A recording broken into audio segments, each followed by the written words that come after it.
Good day, everyone. Greetings of grace and peace But in just Jesus. before Before we we go go into our message, let me share some trivia with all of you. Every year, there are hundreds of words that are included as new words in the English dictionary, and there are also many words that are either removed or are labeled as obsolete and should no longer be used. Let me give you a few examples of those words. Out of the several hundred words that made it officially into the dictionary late last year are, first of all, TBH. I didn't even know TBH was a word, to be honest. By the way, that's what TBH means, to be honest. And then there's the word Amorite. Now, Amorite is not a people group in the Old Testament. Amorite is simply slang for, am I right? Another word that made it into the English dictionary, no surprise considering our situation, is the word super spreader. And finally, Filipinos all over the world will be happy to know that the word chicharon is now officially a part of the English language dictionary. But as I said, there are also words that have been removed or at least labeled as obsolete. For example, the word aerodrome. Aerodrome is just a fancy old word for airport. Here are some other words which have been branded officially as obsolete and therefore should no longer be used. I won't even bother to tell you what they mean, but here they are. Words like frigorific, frutescent, supererogation. I know, right? But what's my point? When it comes to the English dictionary, there are people who assume responsibility for deciding what words should be used and what words should no longer be used. In our Christian life, you and I need to assume responsibility for the words that we decide to use and for the words that we decide to no longer use. As a matter of fact, this is such a serious matter that God would hold us accountable for the words that we use and the words that we don't. Now, let me ask you, are you familiar with this old saying? Sticks and stones may break my bones, but words will never hurt me. A lot of us were familiar with this saying as we were growing up. But the question is, do you agree? Is this true? I don't agree, and I'm pretty sure neither does the Bible agree with this saying. As a matter of fact, I'm sure many of us, maybe all of us, have at least once been very deeply hurt by something that someone once said to us. Words can indeed be very powerful. When I think of this saying, I'm reminded of a true story told to me by one of my friends from a long time ago. This story had to do with a secretary who had, according to her, a very demanding, demeaning, and overbearing boss. And so she really hated her boss. Now, one of the assignments that the boss gave her, this secretary, was to take care of her plant. And so she told the secretary, take care of my plant, and specifically said, I want you to speak to my plant. Now remember, the secretary was really angry at her boss. And so, yeah, she would try and take care of the plant, but when she would speak to it, she would vent all of her venom and anger towards her boss at the plant. She would use four-letter words, she would curse it. She would even say to the plant, die, die. And you know what? The plant died. Now, I'm not saying it was just because of her words. I'm sure she didn't do a great job taking care of its other needs. But here's really the point. Words can be very powerful. And so you and I need to assume responsibility for what we say and what we don't.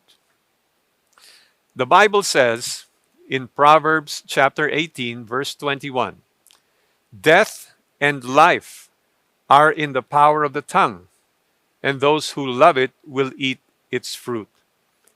Now, what does this mean? Well, it doesn't literally mean that a word can kill a person or bring him back to life. But certainly you and I know that hurtful words can cause something to die inside of a person, maybe a dream or an aspiration or a person's self esteem. In the same way, an uplifting word can practically breathe new life into a person and inspire him to go on with life and persevere. Our message for today, friends, is this: be a blessing with your words. It's a habit that you and I need to build. And as I said earlier, it involves breaking bad habits as well as building new ones or good ones.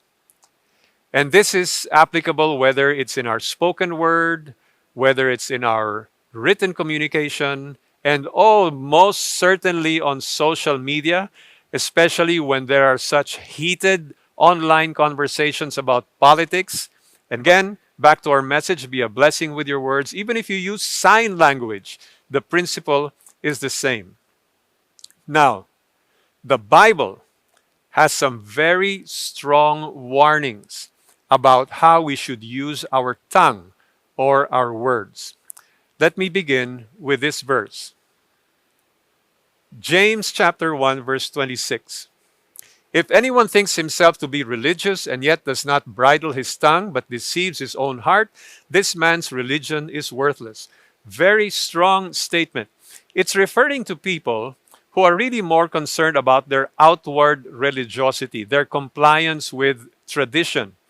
And this verse is saying, as it were, if you claim to be, for example, a follower of Jesus, but you do not bridle, meaning control, just like a bridle for a horse, if you don't exercise responsibility over your tongue or your words, then you're deceiving your own heart, meaning maybe you're not even really a follower of Jesus. Or at the very least, you're doing a poor job of representing him here on earth.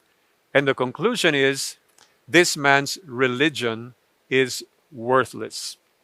Jesus himself had some very powerful things to say about the words that you and I use. Look at what he said. Matthew chapter 12.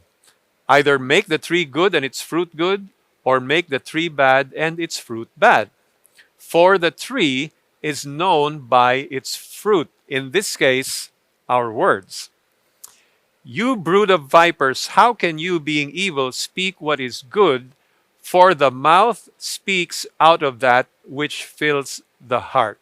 Now, the background of what Jesus is saying here is that he was rebuking the Pharisees, the religious leaders, who often said one thing but did another.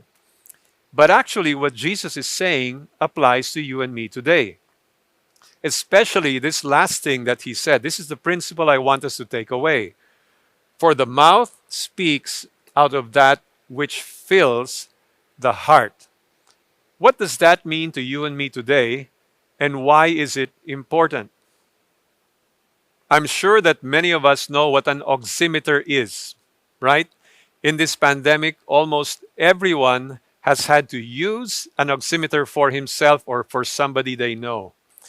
An oximeter is a very small gadget which reads something that's very important going on the inside of us, and that is our oxygen saturation level. But how does an oximeter do that? Well, it's simply attached to the tip of our finger. Amazing. Well, Jesus is saying in the same way, what's going on within us, in our heart, is measured by what comes out not from the tip of our finger, but from the tip of our tongue. And that's not all. Jesus had even more serious things to say about the words that we use. If we go to the following verses 36 and 37, this is what he said. But I tell you that every careless word that people speak, they shall give an accounting for it in the day of judgment. For by your words you will be justified, and by your words you will be condemned. Now, these are really powerful statements by Jesus. When he said careless words, he was referring to thoughtless, unprofitable, and even harmful or injurious words. Now, I believe you and I know that there really will be a time of accountability before God someday. Someday we will stand before Him and give an account, a time of reckoning for how we lived our life on earth. But perhaps many of us don't realize that that time of reckoning, that time of accountability will include the words that we chose to speak and the words that we chose to withhold. Now, it doesn't mean that our salvation is dependent on our speech. Of course not. The Bible clearly teaches that salvation is by grace through faith in Jesus alone. But how we use our tongue, our words in this life, are clear evidence as to whether or not we are true, transformed, devoted followers of Jesus Christ. So, what is our key passage for today's message? Remember our message? Be a blessing with your words. Our key passage is found in Ephesians chapter 4, verse 29. Now, this will also be our memory verse. We will be going back to this verse several times throughout the message, so I can practically guarantee you by the end of this message, you will have memorized this verse. So let's begin together. Let's read it. Ephesians 4:29. Let no unwholesome word proceed from your mouth, but only such a word as is good for edification, according to the need of the moment, so that it will give grace to those who hear. Now, there are at least 3 parts to this verse. And those will be the 3 main principles we will discuss. So, how to be a blessing with your words? First, stop using unwholesome words. This is the habit we need to break. Second, we need to speak edifying words intentionally. This is the habit that we need to build. And finally, serve others' needs with your words. This is the intention, the objective of why we want to be a blessing with our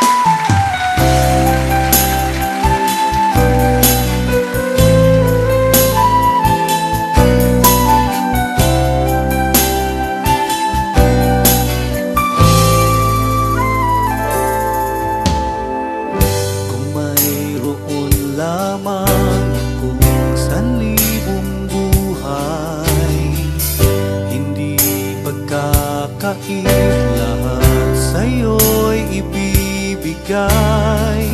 Gayon pa man sa'king nag-iisang taglay, ilalaan bawat